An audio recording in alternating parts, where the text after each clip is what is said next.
Just kind of drifting in the abstract at this point in time. It's really a strange feeling. It's like shifting into a role which I've already had for the longest time and never really realized the importance of it. Like being a central fixation, a central fixture in a community, and not realizing that people rely on you, and then one day going, well, I should probably actually take ownership of this.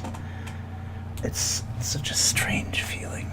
Existing in a, I guess it's like waking up, but I've already woken up so many times, more times than I can count, for various and sundry different reasons. It's always seemed to be somebody else that caused me to do this quote unquote waking up thing that I keep claiming happens to me.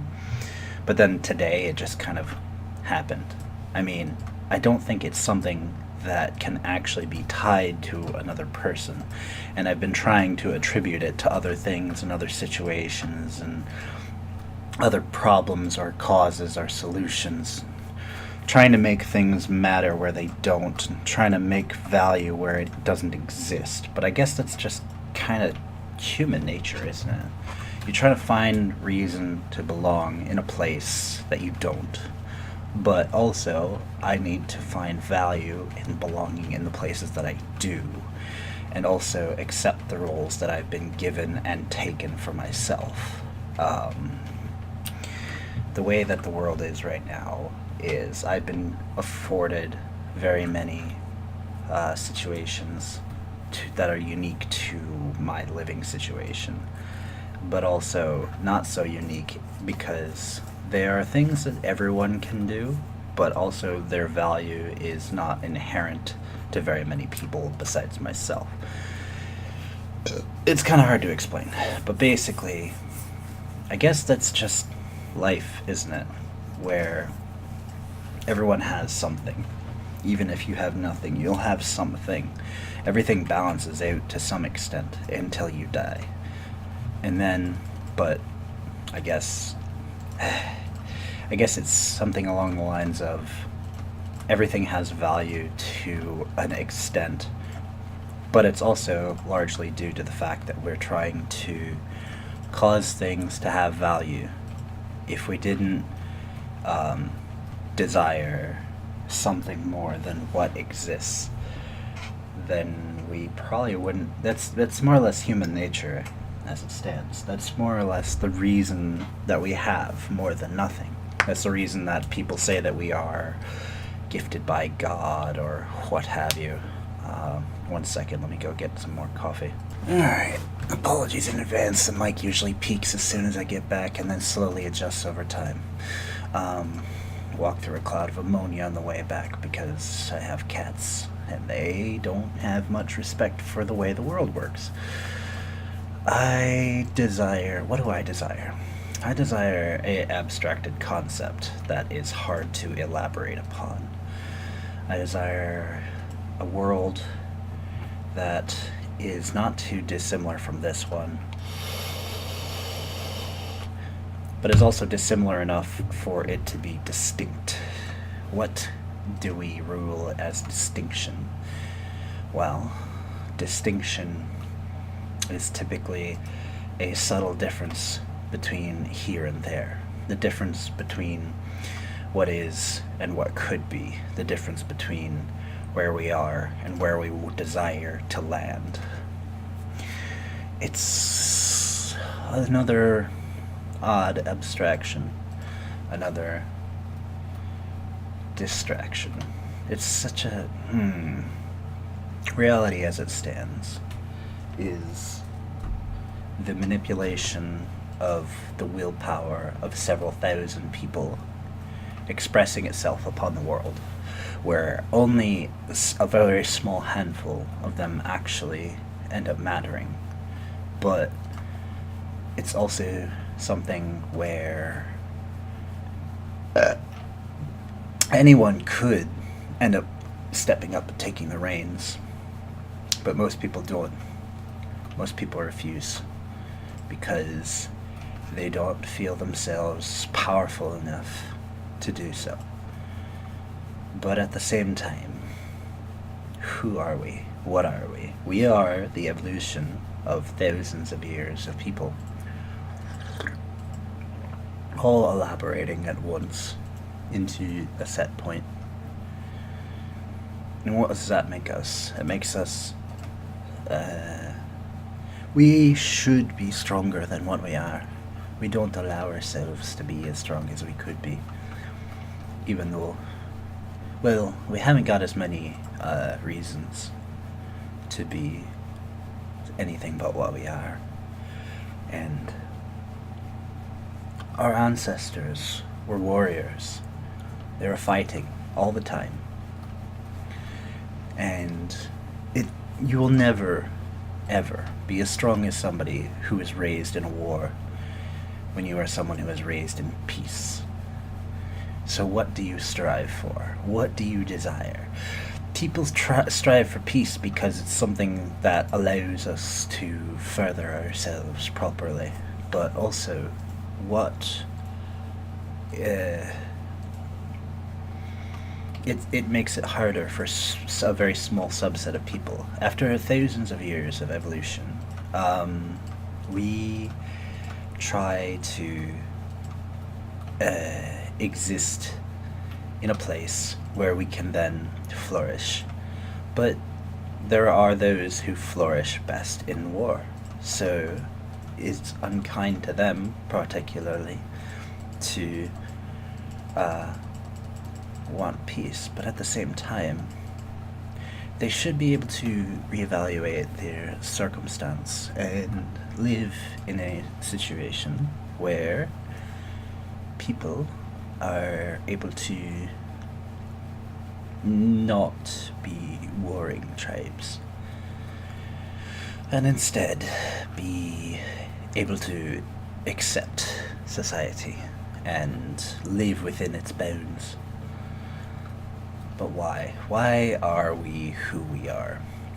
We wish to be what we are, not because we have any choice, but because our DNA, our very being, compels us to be something.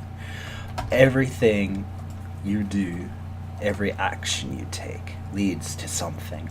Even if the action is inaction, even if the action is to sit there doing nothing. What do you choose? You choose to be who you are, but also you can't have anything but that choice. So what does that make you? Are you inevitable? If so, can anything really matter? Because everything you do is already accounted for in the future. And we live in the now. But what does that make the future? It's a abstracted concept, isn't it? It's a belonging where things don't belong. It's a being where things are not. It is an understanding that there will be a tomorrow as opposed to just today. But who are we to change our fate? Can we change our fate? Does our being have some sort of tangible, functional fabric, say, where we could potentially weave a new meaning, weave a new fate, as it were, become what we are meant to be outside of what we say we want to be. I've learned and recently agreed upon, somebody who was saying something along the lines of, you don't even want what you want. You are oftentimes the worst person to work for, and you are your own slave, but at the same time, you can't make yourself do what you even want. So what does that make you? You're bound by your own logic, but you're also compelled to try and stay against it. What is a human? What are we? What makes us us? And that the classical definition would be you are a combination of the biopsychosocial elements of your life, your society, your biology, your psychology, biopsychosocial. So you are everything, and everyone is everything. We are all as much the world as one another. So, what does that make us? We are the dirt, we are the stars, we are the trees, we are the air. We are as much as the air and the water as it is us. That's a redundant statement. But we exist because there was no other choice but for us to exist. And in the future, we may not exist anymore. Well, guaranteed we will not exist. But there will be reminders of the we that we were, of the who that we were could be. There will be fragments left behind for all of us to see of what used to be. And even me, even this nobody that no one will remember, nobody will recognize, that didn't necessarily do anything, that only exist for my own selfish reasons, despite wanting to be more, be able to be useful, be something society should find helpful. Despite all these things, I will have a monument. I will have a page in history. It may not be very large. It may not be particularly noteworthy, but it'll be mine. And it'll be here for, who knows, years, decades, millennia. It'll be here a indeterminate amount of time, and it will serve as a standing in for what is versus what could be. There will be a memory that people could share. It doesn't mean that they will, but is there... Okay, not everything is for everybody. People are meant to be specialized, because otherwise you will try and be a jack of all trades and you will end up becoming a master of none. And if you're a master of nothing, life feels way more empty, because there's a lot of magic that is in the world. And a lot of the magic is something that you can either wholly ignore or summarily dismiss, because once you know everything, there's nothing left to do. What is there in this world if you have all the answers? Why do we ask the questions that we don't want the answers for? Because we don't think that they're possible to answer. It's not a question of, oh, should we or shouldn't we? Whether or not we should or should not, they will be answered. It is inevitable. The question ends up becoming, what is the question? And why do we ask the question? We search for meaning where there is none, for that is human. But what would you try and seek in a world where things are largely disposable, up to and including ourselves? We're trying to put ourselves into a state of existence where we will be perpetual. Even the lowest form of human should be remembered in this way, says society. But why? There's no value in a lot of the lives that exist, some would say. And others would say that each life individually has inherent value simply because it is a life. These are the people that would also say that animal lives are important, whereas others would think that animals simply exist because we have bred them to be our food, which there are certain species that would not exist if we didn't find them tasty. Humans have the ability to change the very world we live in And we have done so, and we continue to do so. And yet everyone still questions their value, their mark, their carving of a niche, their ability to change the very land that they stand on, despite the fact that each and every one of us is doing so simply by existing. This world would not be the same place without us. That is a double-edged sword. It would not be the same place for the better, and it would not be the same place for worse. So that doesn't necessarily say that we have...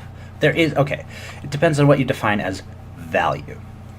Because even a negative value is still a value. It's like negative numbers exist, right? Negative numbers are theoretically imaginary, but the concept of negative numbers is something that you can comprehend, for one, and for two, it's something that could be applied to the world. Like, if you take away, say, you pick up dirt, or you turn it into something else, you change its state of composition chemically so that it ends up becoming a different material entirely. That doesn't make it, like... You cannot create or destroy energy. You can only transform it, right? But what does that make that dirt? You can then have a concept of, say you burn something. Smoke exists and the energy is released, but you can't create or destroy energy. So where does it go? It just sort of drifts up into the aether, as it were. So what then becomes of us, these creatures that are so self-righteous and yet so misunderstanding of the very things that they do? What ends up happening to the things that are conscious of themselves? The only animal that is gifted and cursed with the concept of its own mortality. What do you do? What happens to us? And there are those that would say everything, and there are those that would say nothing. And then I think that the truth, as always, lies somewhere in the middle, where the world isn't so simple to understand as saying it's this or it's that. I think it's both. I think there are fragments left behind, but there is also something removed from this world, as it were. But, since energy is neither created nor destroyed, it is something that is carried on in a different form entirely. From our perspective of the human, we are conscious of our own death, but that doesn't mean that we can ever truly experience our own death. And yet at the same time, a large percentage of people wish to experience their own death. That's not a rational thing, but humans are irrational creatures by nature. Blech, I bit my tongue.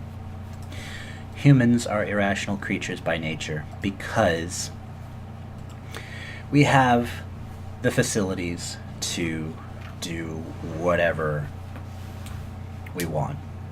And yet we still refuse to half the time because of this thing we refer to as emotion. We have quote-unquote feelings, things that we cannot back up, that are things that we deem as important enough to act upon, even though we could prove other things that do exist. Even though we could say exactly what would happen if we were to ignore our emotion and live regardless, we still act upon these things as if they are more important than anything that we know for a fact to be provable. That is part of being human. Unfortunately, or fortunately, depending on how you look at it, humans are very strange creatures. But there's not really much changing that, is there? You can't do anything about it. It is simply part of us.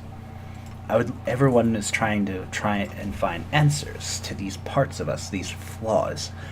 But I think that the true answer isn't necessarily that there needs to be an answer.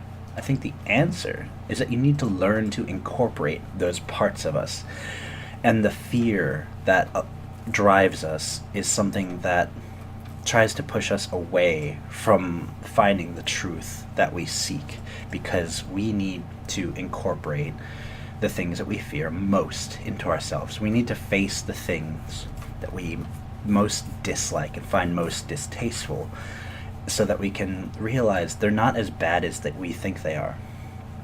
They're not necessarily something that we have to avoid. Just because you dislike something doesn't mean it is the end of the world. And people are rallying so hard against things that they dislike. There are those who would then basically say that the world is ending because something that they find distasteful is happening. But nobody's forcing you to do them most of the time, here in the more privileged parts of the world at least.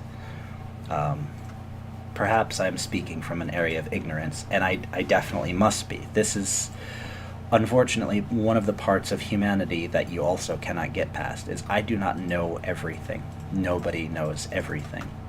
So speaking from ignorance is an inevitability, but you also have to allow yourself to be the fool before you can end up becoming the master at some point. So I speak from my area of ignorance, and I would eventually like to speak from other people's perspectives as well. So I would like to open this as a conversational thread.